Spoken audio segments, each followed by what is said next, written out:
friends. Let me first of all congratulate and thank the college administration for arranging this particular event, which is called Youth and Climate, which is extremely necessary. I know my friend Sundarajan has been organizing these kinds of events all over the state for a very long time. And as a jewel, this meeting is also, getting more enlightened because of the presence of my very good friend, Mr. Rajendra Singh Ji. I think this is sort of an event which should happen in all colleges, not just in Tamil Nadu, all over the country, because this is the need of the hour. That's why you will see in my first slide, it's not that I am talking about the biosphere and water futures. There are three phrases I am using in this slide.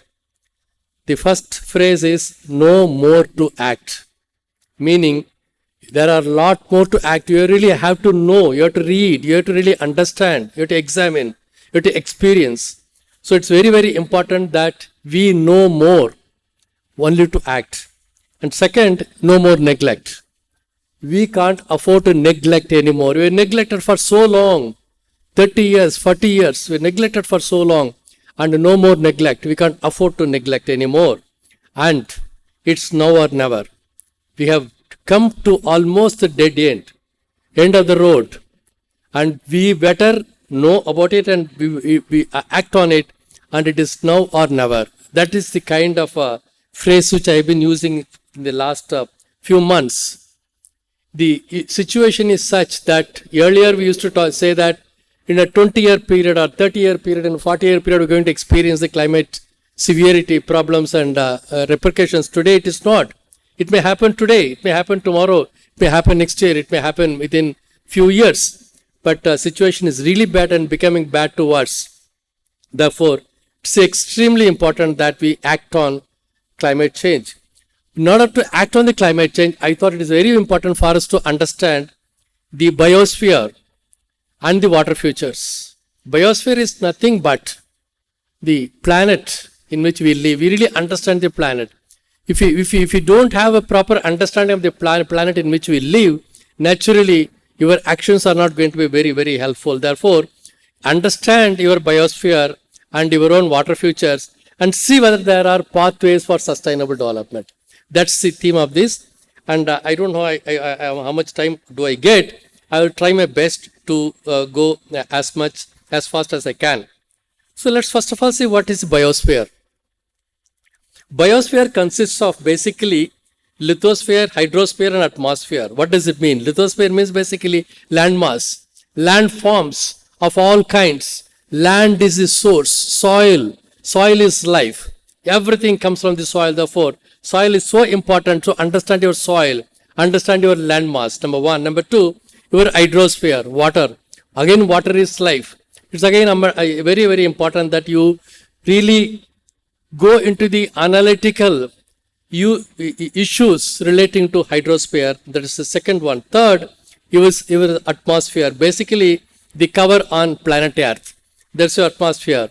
Atmosphere is actually, please understand, part of your planet Earth. It's not something which is existing on top of your head. No.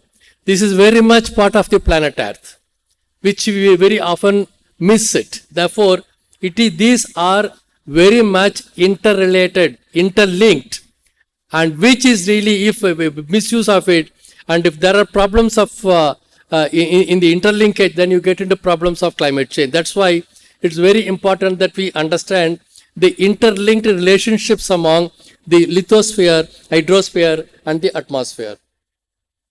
This is different forms of lithosphere. Let's not go into the details. And now hydrosphere is something which is very important. We have been talking about for so long. Water futures. So basically hydrosphere is something which is the most fundamental, I would think, on planet Earth. Because after all, life originated from water and originates from water. And students, I would like to tell you, if you have 100 liters of water, 97.5% of water is in the sea. If you have 100 liters of water, 97.5 liters of water is in the sea. You are left with 2.5 liters of water. In the 2.5 liters of water, 1.5 liters of water is in the North Pole and South Pole and Greenland in the form of ice. Okay, it's frozen. You can't use it. Therefore, you are left with 1 liter of water.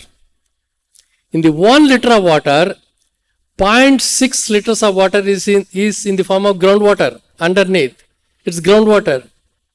So you are left with basically 0.4 liters of water, 400 ml. 4.4 liters of water. That 0.4 liters of water is also polluted, getting polluted. So tell me, what is going to be your water future? You are with the covered with the seawater, you are covered with the snow, and then you got a surface water only 0.4 liters, which is also polluted. What is going to happen to our water future? How are you going to survive? Not only that, and 3/4 of the earth's surface is covered with water. Okay, and most importantly, on the surface also, we are covered with lots of wetlands. Even in the inland, apart from the sea, we are covered with a lot of wetlands, quite a lot of wetlands. Despite the presence of wetlands, despite so much of water, we are suffering from water scarcity. This is something is extremely important. All of us have got to think about. It's not that rainfall is coming down. Rainfall has not come down. It's a part of the hydrological cycle. It's going to be there forever. Okay, but still, we are suffering from very serious water scarcity all over the world. And what is happening? Why is that we are suffering? And the atmosphere. See, atmosphere, as I said before, is very much part of the planet Earth, which is very much linked. If the atmosphere doesn't exist, you and I cannot survive here. It is the atmosphere which protects your life. Okay, and this atmosphere is divided into 4 or 5 layers. And the topmost layer, at the distance of something like 400 kilometers, you've got exosphere, you've got thermosphere, mesosphere, stratosphere, and in between stratosphere and troposphere, you've got ozone layer. You've got so many layers in the atmosphere. These layers, every one of these layers has got a function to protect your planet Earth. If these layers do not exist, your planet Earth, life system in planet will collapse. But what is going to happen to our atmosphere? Scientists are predicting that because of so much of release of CO2 emission, these layers may collapse. What is called the atmospheric collapse. If atmospheric collapse takes place, nothing is going to happen. You won't even get the rainfall. Hydrological cycle will be disrupted. Anything can happen. So this is about the atmosphere. You see the interlinkage between the atmosphere, hydrosphere and the lithosphere. If you really have the proper understanding, only then you will be in a position to, protect your life system on the planet Earth. That is why it's very, very important that not only that you protect your water, protect your land, protect your hydrosphere, protect your sea, protect your atmosphere, everything. And we talk about at best, as a passing remark, we only talk about the ozone layer once in a way, or at best greenhouse gas layer. It's not enough.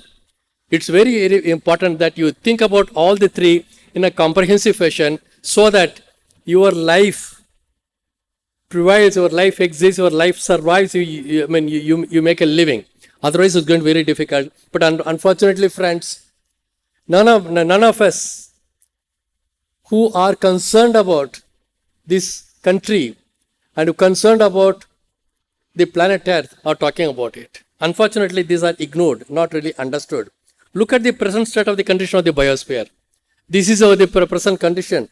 You got emission levels so high, so going on increasing, and water bodies are getting polluted.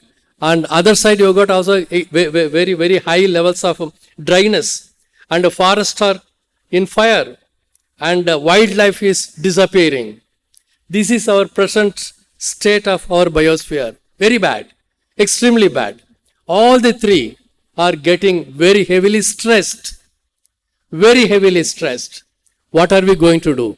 But at best, at sometimes, whenever it pleases, we talk about water pollution, we talk about forest fire in a sort of a disintegrated fashion. No, all these things are very much integrated, and we really have to put in a lot of efforts to really understand this very comprehensively. Otherwise, it's not going to help. We got a lot of institutions across the country, across the world. All countries have got a lot of institutions, but none of these institutions, none of these countries are in a position to address these issues comprehensively. That's my deepest worry.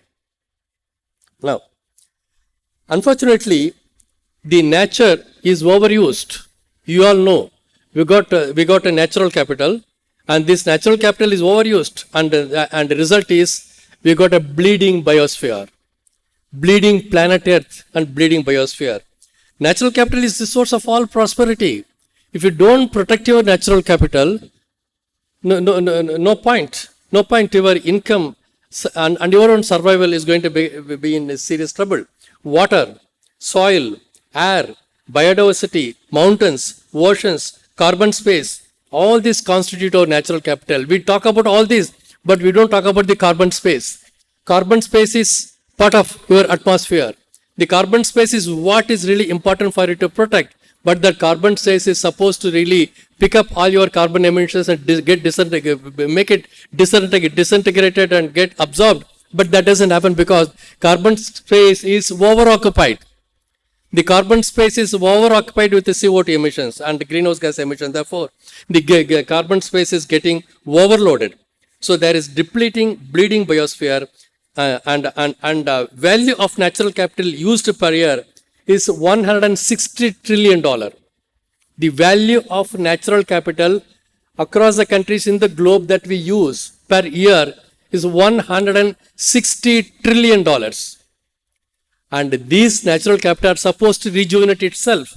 If it is $1 trillion, $2 trillion value of a natural capital, it can rejuvenate itself.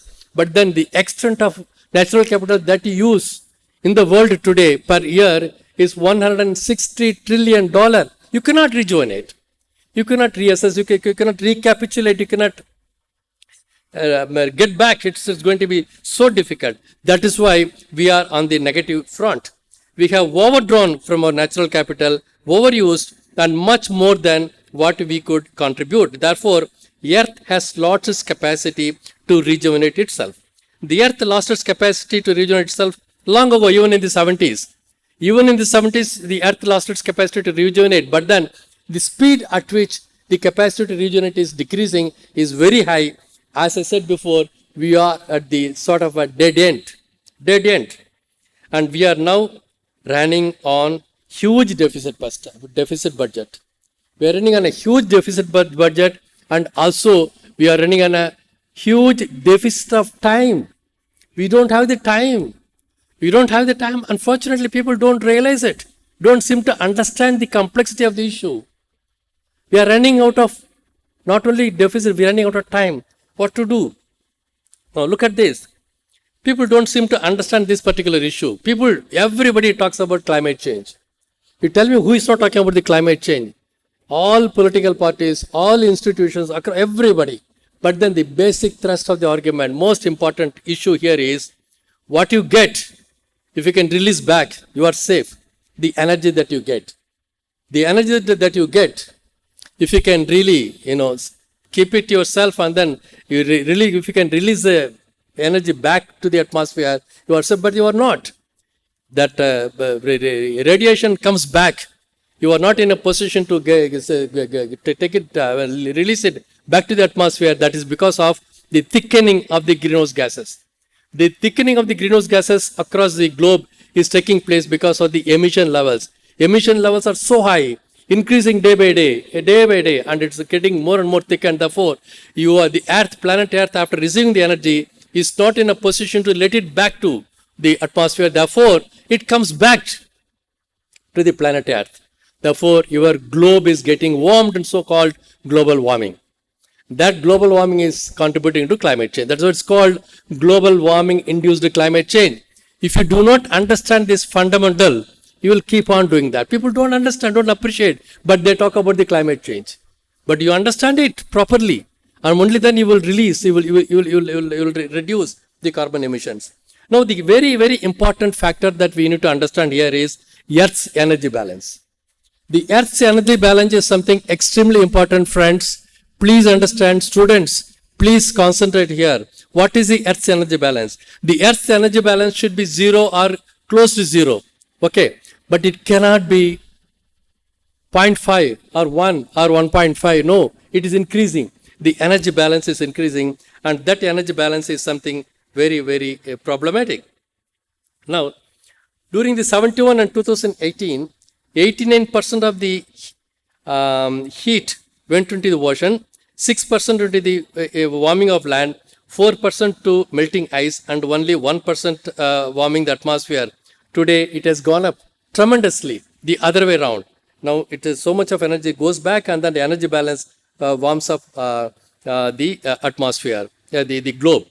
Now, NASA, a record heating Earth between 21 February 22 has recorded the annual Earth's energy balance is 1.52 watts per square meter. Look at this calculation. It's very important. NASA has calculated the extent to which the globe is warming up. How is it warming? How have they calculated? It is 1.52 watts per square meter.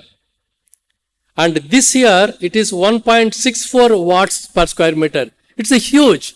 If it is per square meter of 1.64 watts, calculate it all across the globe. How is it going to be? That is the extent to which the globe is getting warmed. And the data clearly shows the increase in heating as a result of absorbed solar radiation. It's called ASR, absorbed solar radiation. The absorbed levels of solar radiation is increasing year by year. That is what is really contributing to the complications and the warming of the globe. And that's what really finally ends up in changing the climate. Now, IPCC, 6th Assessment Report, Working Group 2, 2022, they warned, the scientific evidence is unequivocal. Climate change is a threat to human well-being and the health of the planet. Any further delay in concerted global action will miss the brief, rapidly closing the window to a secure, livable future. This report offers solutions to the world. It says 3.3 to 3.6 billion people lie in the vulnerable hotspots. So therefore, please go through the 6th assessment report, gives a solution also, but nobody seems to be listening to that. But then it wants 3.3 to 3.6 billion people in the globe out of 8 billion people are in the vulnerable hotspots. They are going to suffer very badly because of the heat, because of flood, because of drought, because of all kinds of other natural hazards. Therefore, climate, water, food and health nexus, this is what is going to be very important. This is going to be a serious issue in the days to come. Let me repeat. Climate, water, food and health, very closely interrelated and integrated. That is going to become very, very serious issue. Friends, let me tell you, the new viruses that you are seeing today could be because of the climate change scientists are now predicting. So anything can happen. That's why the health is integrated into this. So the interdependence of climate, ecosystems and biodiversity and human societies are well integrated, and impacts are overall degradation of all natural resources, in particular land, forest, water, air and oceans, and will suffer hugely due to excess water or very less water, heat, fire, lack of oxygen and so on. Even lack of oxygen could be a serious issue. All these things might happen. Now this is how our water, Indian rivers, look at the status of the Indian rivers. This is how the Indian rivers are getting polluted, and I don't know what is going to happen, but we are very loudly talking about competitive politics, competitive populism, competitive markets, and the whole economy, polity and society center around growth and development, only about growth and development, nothing else. You tell me which government is interested in talking about, not just in Tamil Nadu or in India, anywhere else in the world, are they seriously talking about climate change? They are seriously talking about only growth and development. Which country is the most prosperous? Well, China is growing, or America is growing, India is growing, which is the third largest growing economy, or the fourth largest economy, which economy's the GDP rate is very high. This is the debate going on. But which country is engaging in this kind of a debate which talks about the problems with the biosphere? There's rapid urban expansion, rapid industrialization, uncontrolled rural-urban migration, conversion of rural poverty into urban poverty, enormous rise in demand for land, and greed. Greed contributes to profit, and mechanical, unscientific changes in the land use, all kinds of things. All kinds of things. I can give you a huge list. We are concerned about that. Every government is concerned about that. But unfortunately, we are not putting in a concerted effort to combat the climate change. What is really absurd in the whole process is the technology-driven growth and development is something I am very, very tired of. You concentrate so much on the technology. In the process, you seem to ignore the science. Actually, science should take the front seat. Technology should take the back seat. But in the world today, technology is taking the front seat, science is at the back seat. Very dangerous trend. Very dangerous trend. AI, for instance, I'm not against AI. AI is fine. But then, if this is the kind of a technology we want to concentrate on, what are we going to do? We are destroying the rivers, destroying the water bodies, millions of acres of dense forest disappearing. All kinds of things are happening. But unfortunately, technology cannot give you solutions for all this. You really have to look at it and concentrate and approach these issues scientifically. For the disappearing forest, how technology can help you? For polluting rivers, technology helps, but then you don't seem to follow it because you don't really understand the intricacies of the issues, complexities of the issues. And look at the carbon emission levels from 1880 to 2019 and beyond. Look at the way it's steeply increasing. Are we really concerned about it? Global land and sea mean annual temperature. Look at the way it is increasing rapidly. This is that for the trend between 1900, 1950 and 2000 and beyond. It's really steep. It's really worrying. And greenhouse gas emission levels are so high. And the sources is, you know that why it is emitting so much. And the UN World Water Development Report gives so much of alert. And 2024 World Economic Forum gives lots of alerts. And finally, UN have come out with the 17 Sustainable Development Goals. Friends, I want to ask you, what is sustainable development? Why is it called sustainable development? We can just call it a development. Why sustainable development? They call it sustainable development because your development should take care of your future generation also. No point in achieving, say, $5 trillion economy today. And if this $5 trillion economy cannot take care of the future generations, that development is not sustainable. Any development that you undertake, any measure that you take today should be sustainable, should help the future generation. Groundwater today. What is happening to groundwater? You are depleting. No groundwater is available. Is it sustainable? No, because future generation may not get access to groundwater. You are polluting all water bodies. Future generation may not get access to water at all. So is this sustainable? No. So you please think about contributing to sustainable development. That is why UN have come out with this kind of 17 goals, sustainable development.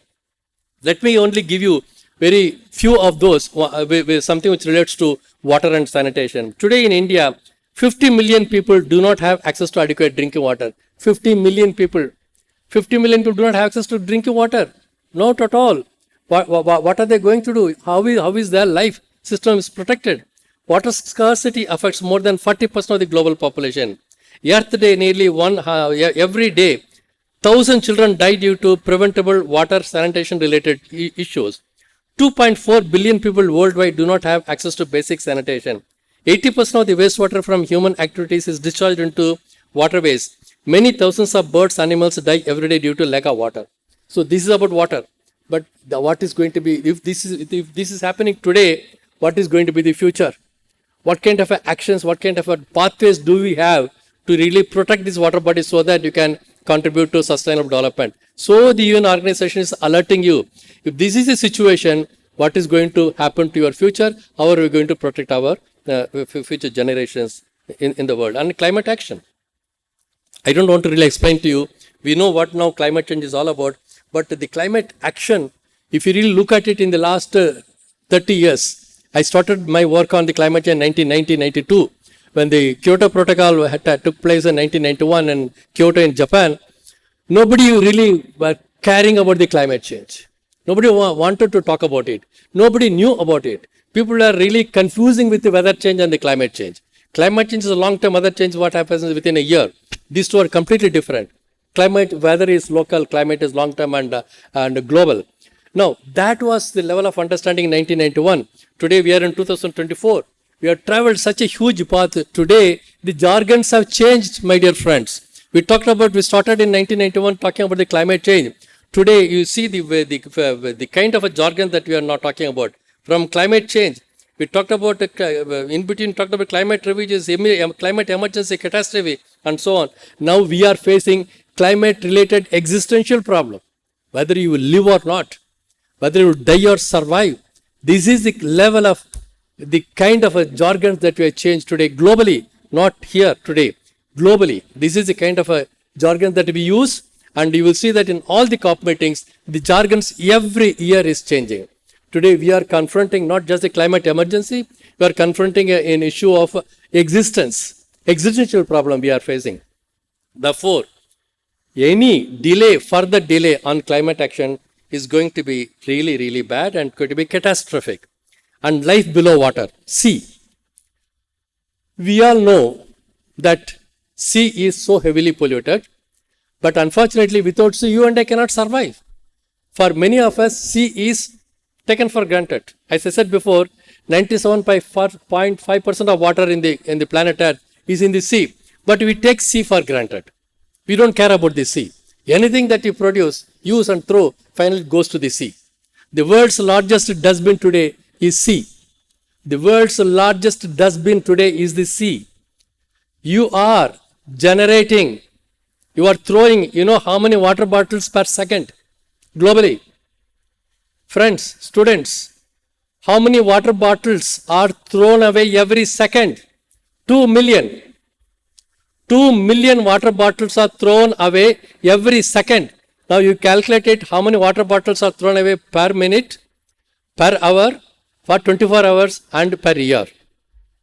How many billion, how many trillion water bottles we are throwing away every day and every year? And at least 50-60% of it goes to the sea. And all the life system, aquatic life in the sea, eating them. And you are also eating them. You are eating fish along with microplastics. You are breathing air along with microplastics. You are eating vegetables along with microplastics. You are drinking water along with microplastics. And who made it possible? You made it possible. We all made it possible. So that is the kind of life below water. But please remember, where do we get our oxygen? Where do we get the biggest quantity of oxygen for us to breathe? We may all be saying that it is from the tree. It is from the forest. Yes, we do get our oxygen from the forest and trees. But do you know, friends, 50% of the oxygen is generated by the sea. 50% of the oxygen is generated by the sea. Now the sea's capacity, the ocean's capacity to generate oxygen is coming down. What is going to happen to you? How are you going to breathe?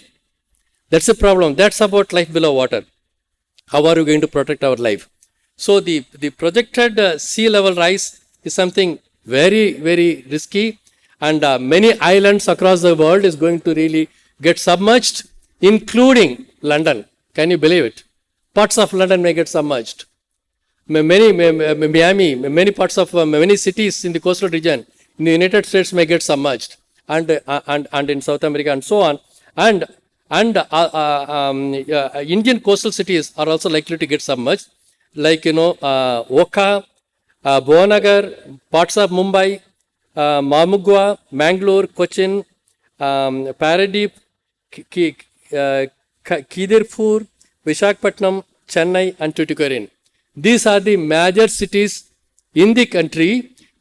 Part of these cities may get submerged. Now, this is Kolkata. This is the study undertaken by an organization called Climate Central located in Miami. See, look at the level of, the sea level rise contributing to submergence in the Kolkata. So many parts of Kolkata may get submerged in the course of next 20-30 years. This is Bangladesh. Dhaka in very serious trouble. Dhaka is in very serious trouble because of the sea level rise. And the sea level rise is happening because of the ice melt in the north and south pole in the Greenland. And the ice is melting because of the rise in temperature. And that is because of the climate change. Now, it's all related to climate change. Don't forget. So, the Bangladesh is in serious trouble. And now, what is going to happen to Chennai? Our own capital city of Tamil Nadu. Chennai is located in the low elevation coastal zone. Low elevation coastal zone means 10 meters and below. Most parts of Chennai is 10 meters, and at least 30 to 40% of the city is located at 5 meters and below, and 5 to 10% of the city is located at 1 meter and below, and some parts exist even below sea level. Many of these segments are going to get submerged. This is the elevation level of the different parts of the city. Tiruvatiyur, Manali, Tandiyarpet, Rayapuram, Sholinganallur. You see, these are all most vulnerable zone, highly vulnerable zone at 2 meters, 3 meters and 2.5 meters elevation level. And then moderate level and then safe zones. And ECR, OMR are very vulnerable zone. In fact, ECR may survive, but World Mahabalipuram Road, what is called the IT corridor, may find it difficult to survive because that is at 0 or 0.1, 0.2 meters level. And this is the Ennur region, North Madras. This is the level of submergence. And this is North Chennai as a whole. This is located in what is called the Aranyar, Nagariyar, Nandiyar, Kosasaliyar river basin. 4 rivers, 3 rivers are coming from the upstream, join with Kosasaliyar, and it spreads from Ennur to Pulikat Lake, 12 kilometers distance, and the huge area of something like 600, 700 square kilometers. This is the biggest wetland. Today, that is going to get submerged, and that is going to result in submergence of the North Chennai, large parts of North Chennai. This is South. This is South Chennai, and you will see that several parts of South Chennai also may get submerged because of the sea level rise. You see, in between OMR and ECR, you may find islands. This is what they are predicting. Chennai may see with lots of emergence of islands. Now, okay, these are. Now, look at the Kaveri Basin. Kaveri Delta is the lifeline for Tamil Nadu. Kaveri Delta is the lifeline of Tamil Nadu. You will see except the yellow part of it. The other parts are in the low elevation coastal zone. Particularly the pink color, the green color, and other areas are very vulnerable zone at 3-4 meters below sea level. Mean sea level. So that area may get submerged. And my own study shows that in the course of next 30-40 years, don't get horrified. Nagapattinam district may go under the sea. Because that is at the very vulnerable zone, extreme vulnerable zone, 2 meters mean sea level, 2 to 2.5 meters mean sea level. What to do? So the climate change and the groundwater retreat in India is also something very important. We need to really take care. And groundwater is now becoming more and more invisible. In fact, the UN's World Water Day topic was last year, not last year, year before last, was how to make invisible visible. Actually, we made the visible into invisible. Now we want to make it again visible. How is it possible? There is over extraction. There is a mismatch between extraction and recharge. What you recharge is much more than what you really extract. And there is competitive deepening. Water level is going down and getting depleted. And depletion means no stock of groundwater at all. Zero groundwater. We are reaching that stage. After depletion, the next stage is desertification. Even you will lose the soil moisture. How are we going to do? So therefore, surface runoff is very high. On the one hand, surface runoff is very high. In Chennai, surface runoff is 95%. If there is 1,000 millimeters of rainfall, 95% of it runs off to the sea. You are left with only 5%. And how is it going to be helpful for you to really rejuvenate your groundwater? Not possible. So that is really going to become a serious trouble also. Look at the life on land. Life on land, there is a goal number, says SD goal number 15, that is lithosphere. that is also in extreme trouble. I just want to give you one example. The humans constitute only 0.01% of all life on earth. Humans constitute 0.01% of all life on earth. But we have destroyed 83% of mammal population. Can you imagine?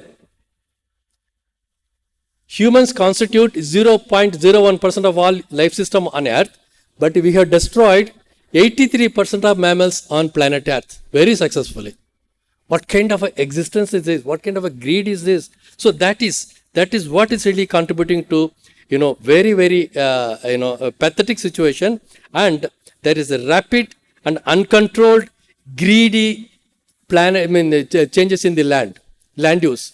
The land use planning is very rapidly changing. We are losing agricultural land, we are losing forest land, we are losing pastoral land, we are losing wetland, and we are losing water. What is going to happen to life system? If these things do not exist, friends, there is going to be no biodiversity. There is in fact biodiversity crisis. There is a UN conferences on biodiversity today happening every year, biodiversity meetings. That is because there is a biodiversity crisis.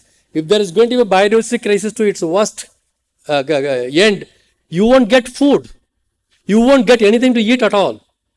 So that is the level of the situation we are in. Therefore, the life on land, soil, so important. Soil's natural strength, the natural capacity to generate life is losing. Soil is becoming dead. If soil is dead, we are all dead. Don't take soil for granted. Soil is as important as water. Today, soil also getting depleted. The strength is getting depleted, and soil is dying thanks to all chemical manures, fertilizers, and so on and so forth. So what is going to happen? I really don't know. So that is the life on land. Even the animal population who really eat, the grasses that is scarcely available in the agricultural land, they are also getting more and more sick. This is the recent veterinary research that show the cattle population is getting more and more sick because of the kind of a grass and haystack that we're generating. They are also not really very good. Unfortunately, the Sustainable Development Goals 6, 13, 14 and 15 are interwoven. Land, water, sea and climate action. Extremely important Sustainable Development Goals. These are very much interlinked and interwoven. Even if one is affected, all the other three are going to get affected. Don't look at it separately. These are very much interlocked. Therefore, the need of the hour today is you have to look at environmental accounting. I don't want just GDP. I don't want to really look at your GDP growth rate. I don't want to really look at your development. I want also the environmental accounting. Sirutuli, founder, is sitting here. She knows to what extent the Noyal River is got polluted. Bhavani is polluted. All the rivers and the tributaries of Kaveri is polluted, including Kodaganar. But you will talk about from the Noyal Basin, from Tirupur, how many thousand crores of foreign exchange we are generating? 30 crores? 40,000 crores? We are generating foreign exchange to the extent of 30,000, 40,000 crores. And it contributes to your foreign exchange. It contributes to growth rate. But how is it going to contribute to our ecosystem? We are losing a river. We have lost a river. We have lost a groundwater. We have lost a biodiversity in the Noyal Basin. Who is going to pay for it? What is the cost of it? That is what is called environmental accounting. Have you ever made ecosystem valuation? You do all that, deduct that from your GDP, then you will know where you stand in relation to your environmental accounting ecosystem. All over the world, all the rivers, including Ganges, we are getting polluted. We are losing, your air is getting polluted, water is getting polluted, land is getting polluted. So reduce the cost of all the losses that you have made, deduct it from your GDP. Then you will know where you stand in relation to your GDP. So that is something very important. Therefore, you really have to enter into environmental accounting, ecosystem valuation, and